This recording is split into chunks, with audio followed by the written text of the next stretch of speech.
Estoy grabando. Dale. Hola, ¿cómo están? Muchas gracias por invitarnos. Nosotros somos Ediciones El Fuerte, una pequeña editorial de fanzines y pósters en risografía de Buenos Aires. Ella es Sofía Nochetti, diseñadora y grabadora. Y eres Juan Casal, diseñador gráfico, ilustrador, animador. Y lo que queremos hablar un poco hoy es sobre cómo hacemos las publicaciones, qué es lo que hacemos, qué nos motiva a hacer fanzines. Lo que hacemos desde nuestra casa, en realidad tenemos un pequeño taller en el que tenemos una rizo. Lo que nos gusta de los fanzines es poder hacer todo el proceso de creación desde la primera idea hasta la publicación y ir a una feria a mostrarlo. Nos divierte como la idea de agarrar algo que tenemos en nuestra mente, algo que nos atrae, algo que nos apasiona, algo que nos intriga, y a partir de ahí empezar a investigar y a trabajar cómo podemos usar ese conocimiento o ese gusto o eso que tenemos ahí, que nos apasiona, para transformarlo en una publicación. En un proceso muy largo que es pasar desde la idea al diseño, la ilustración, la impresión, el armado, y después ir a las ferias, la venta, las charlas con la gente que pasa por las ferias y demás. Son como muchos pasos y creo que disfrutamos cada uno de ellos de manera diferente. Entonces lo que nosotros solemos decir es que las ideas están ahí, o sea, uno solamente tiene que tratar de encontrarlas. Por ejemplo, tenemos fanzines que hablan sobre los planetas del sistema solar o sobre qué es la teoría de la relatividad, o también otros que hablan sobre la historia del arte renacentista y cómo las manos tenían un significado en sus cuadros. Sí, en general creo que es como que no salimos a buscar las ideas, no es que nos sentamos a pensar qué podemos hacer para un fanzine, sino que las cosas que suceden una vez que uno empieza a hacer fanzines, como que todo lo quiere convertir en un fanzine. Por eso decimos que un poco las ideas están ahí y que uno solo las tiene que observar de cierta manera para decir, bueno, esto puede ser un fanzine, y en ese punto cualquier cosa puede ser un fanzine. También algo que es muy recurrente en nuestra forma de encontrar esas ideas son las colecciones. Como, por ejemplo, hay un fanzine nuestro que se llama Palabras Subrayadas, que son una colección de 2 años de búsqueda o de encuentro de frases subrayadas en libros, que hace que de un momento, sin saberlo, en realidad sin pensar que iba a ser un fanzine, de pronto teníamos un montón de textos subrayados de libros nuestros, libros de amigos, libros de biblioteca, y era como, bueno, tenemos muchísima información, hablemos sobre la idea de subrayar, qué significa subrayar un libro. Y a partir de ahí es como darnos cuenta que tenemos una colección de algo, nos permite dar un siguiente paso y empezar a producir una publicación. Sí, en ese caso creo que esa colección de libros subrayados no empezó con la idea de ser un fanzine, sino que empezó como algo que es, no sé, como uno colecciona algo sin saber por qué, y de repente un día es como, tenemos todo esto, ¿qué hacemos? Obviamente, un fanzine. Y está bueno porque a partir de eso, que nos pareció muy linda esa idea de pensar que un libro subrayado por uno es como tu yo del pasado hablándote, como uno subrayó un libro hace 10 años y por ahí 10 años después lo ve y dice como, yo subrayé esto, o sea, ¿en cuál estaba? ¿Qué estaba pensando en ese momento? Entonces como que esa idea nos pareció linda de todo eso, y bueno, y ese fanzine reúne como palabras subrayadas por personas random en distintos momentos de sus vidas. La forma que tenemos para imprimir y que nos gustó y que nos apasionó desde antes de tenerlo es la risografía. Tenemos una vieja máquina TR-1530 que es bastante vieja, no sé si la conocen, pero tiene la particularidad de que no usa los típicos tubos de color, sino que usa unas pequeñas cajitas que creo que son de medio kilo cada caja, y entonces es como una máquina que imprime de una forma igual en realidad, pero tiene sus pequeños cambios.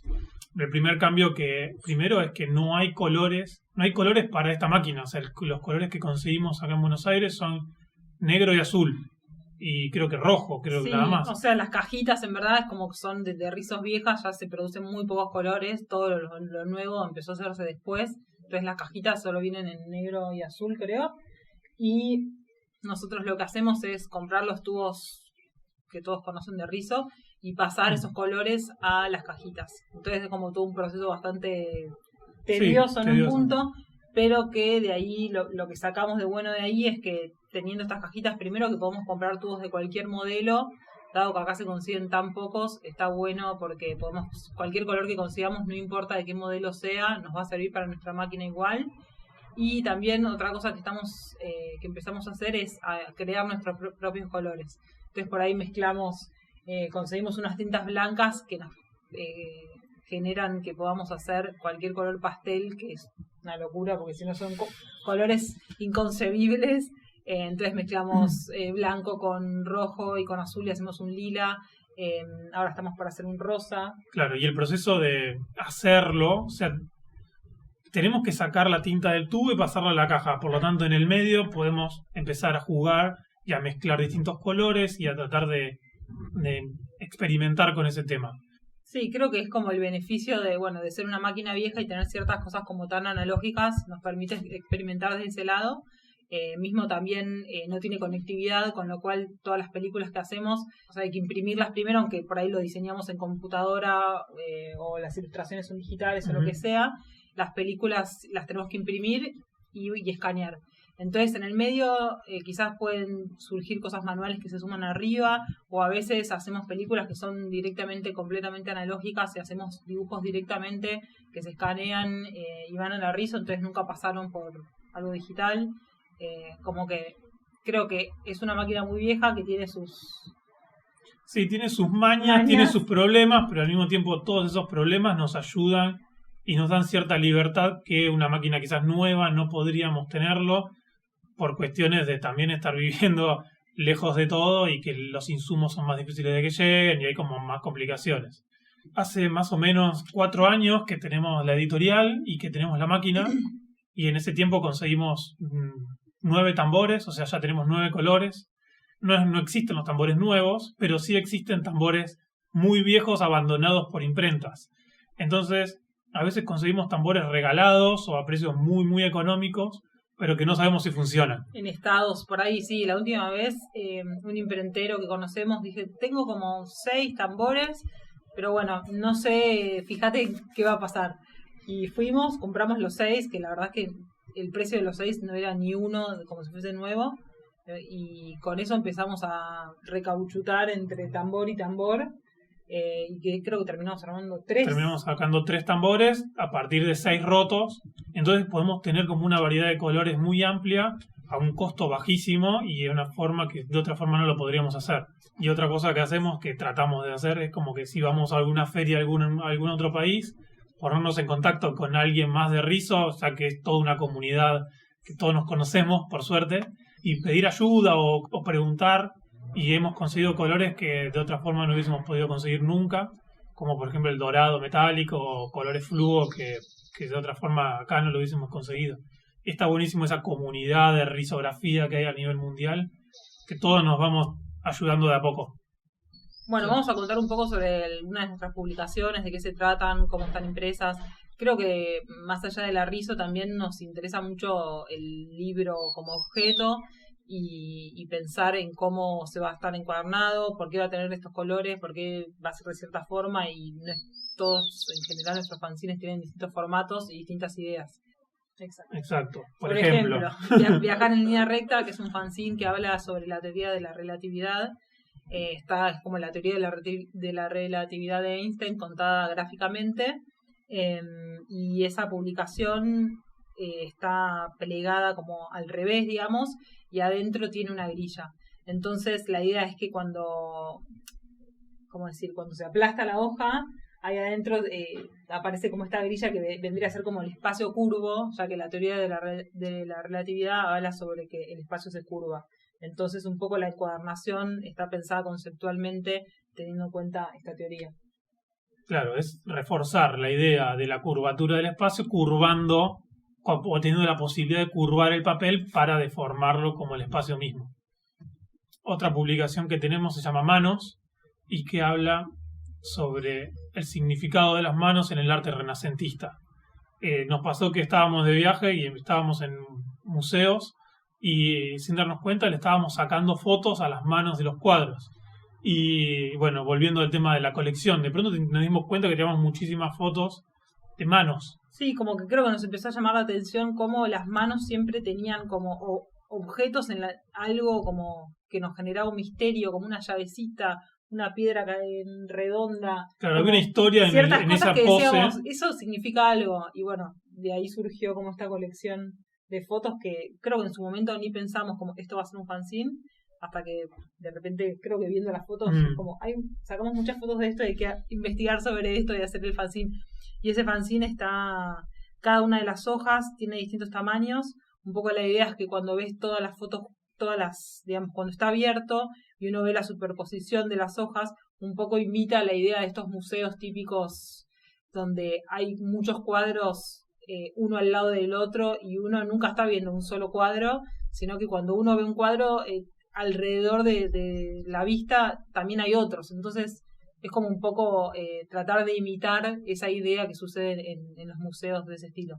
También tenemos otra publicación que se llama Ensayo y Error, que empezó al revés en realidad, ¿no? Empezó desde darnos cuenta de que toda la impresión en rizo genera mucha prueba, mucho papel que no se va a usar después o mucho error, y ese papel lo volvemos a usar una y otra vez. Sí, creo que todos los que hacen rizos saben que siempre hay como mucha prueba, y nosotros lo que empezamos a hacer como para no desperdiciar tanto papel es que empezamos a usar el mismo papel para varias pruebas. Entonces, como por ahí para un fanzine usábamos cierto papel y después para otro usábamos el mismo, entonces esos papeles empezaron a generar como superposiciones de distintos fanzines dentro de un mismo papel, y nos empezamos a encontrar con cosas increíbles, inesperadas, y era como esto, aunque lo hubiésemos querido hacer, no hubiésemos podido, y nos fascinaba esa idea también de que sea como tan aleatorio. Sí, claro que el azar estaba construyendo ese fanzine, lo único que teníamos que hacer nosotros era,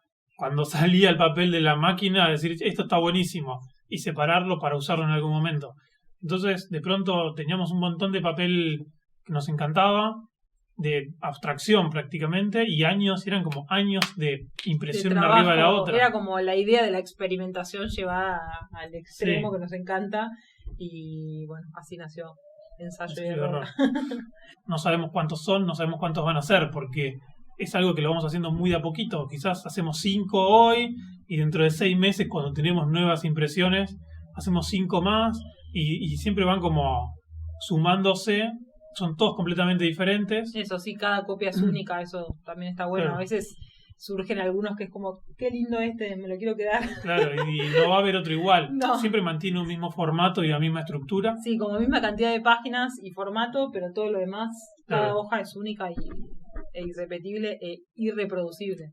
Otra publicación que tenemos se llama Apariciones, que nació a partir de un par de historias de fantasmas que tiene la familia de Sophie, pero familiares que aparecen ahí a la noche, y a partir de una historia abrimos una convocatoria en internet para que gente nos cuente sus propias vivencias con espíritus o fantasmas. Todos tenemos una.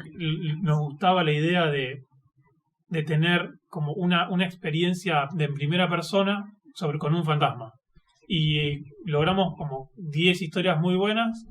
Entonces tenemos el texto que cuenta un poco esa historia y unas ilustraciones hechas por nosotros que lo acompañan. Interpretan un poco la idea. Claro, lo interpretan, lo visten un poco. Entonces también como cómo hacemos para que el fanzine hable sobre fantasmas, no solamente el texto, sino que el objeto mismo hable sobre fantasmas. Sí, quizás en este caso es como un detalle, que el papel es como un papel reciclado medio amarillento, que da una idea como de viejo, como que estas historias son viejas, muchas también, y después la tapa tiene una sobrecubierta con un papel calco que se transparenta y no deja ver bien la tapa, con lo cual genera como que la tapa es medio semitransparente, medio fantasmagórica. Claro.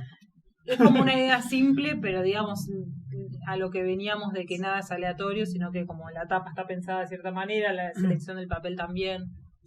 Pirata es una publicación un poco distinta a las otras que tenemos. Es un fanzine que trata de hablar un poco sobre la idea de originalidad en el arte y la idea del valor estético, a pesar de que una obra no sea original.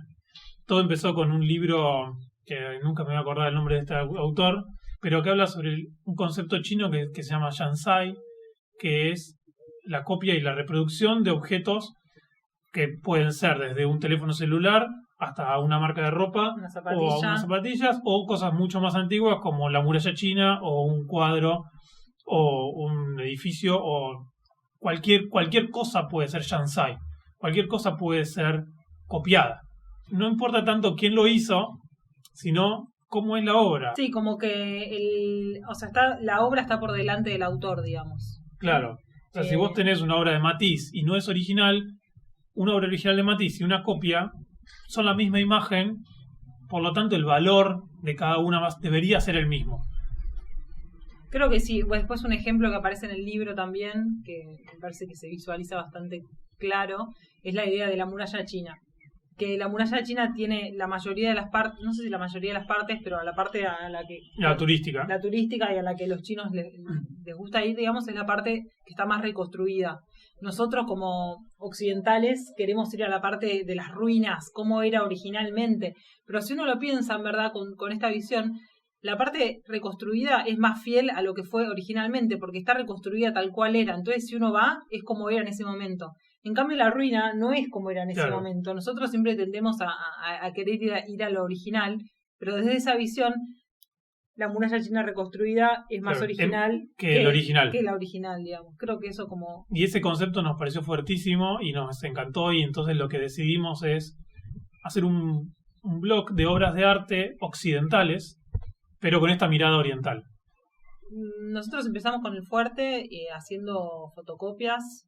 Juan hacía fanzines hace bastante ya, y en un momento conocimos a un chico que imprimía en Rizo acá en Buenos Aires, y imprimimos con él un fanzine, unos pósters, y quedamos fascinados, básicamente, y después de eso nos obsesionamos y entrábamos en Mercado Libre todos los días, Rizo, hasta que apareció una.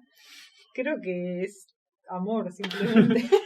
No, más allá de amor, también nos da una cierta libertad que de otra forma no existe, como tener colores que de otra técnica no podrían ser usados, como, no sé, una imprenta offset no tiene los colores que Rizo tiene, tampoco tiene la libertad de imprimir 200 copias, 100 copias, 50 copias, y además de imprimirlas, un sábado a la noche en casa, también. Sí, es una máquina que te da bastantes libertades en ese sentido, de poder hacerlo uno mismo, de que el resultado es muy lindo, o sea...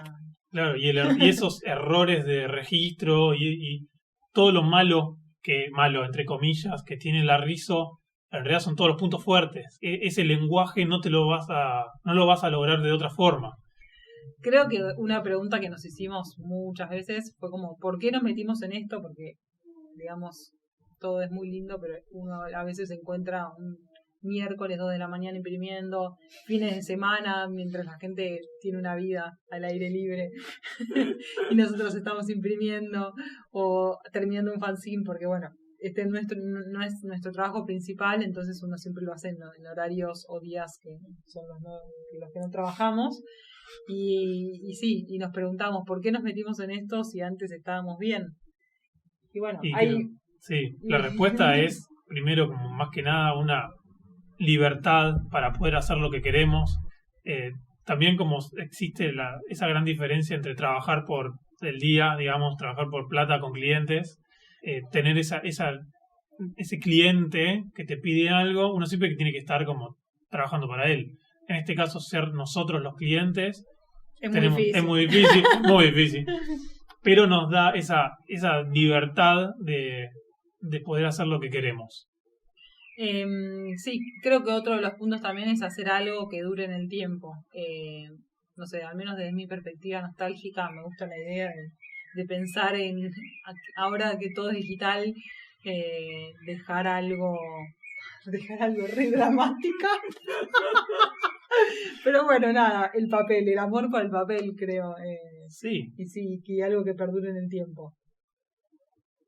Creo que como conclusión final y como englobe de todo lo que venimos hablando, la idea de autopublicarse es la más fuerte y es la que a nosotros nos lleva a existir como editorial.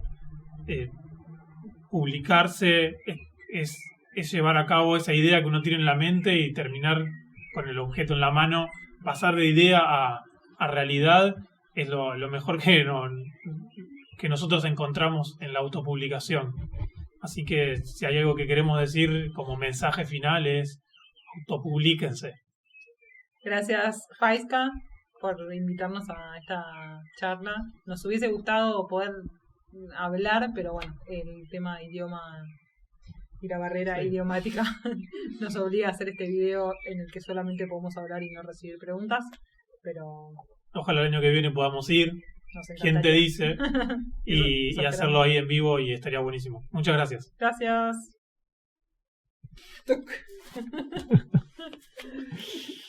Buenísimo. ¿Quedó bien? Yo creo que sí.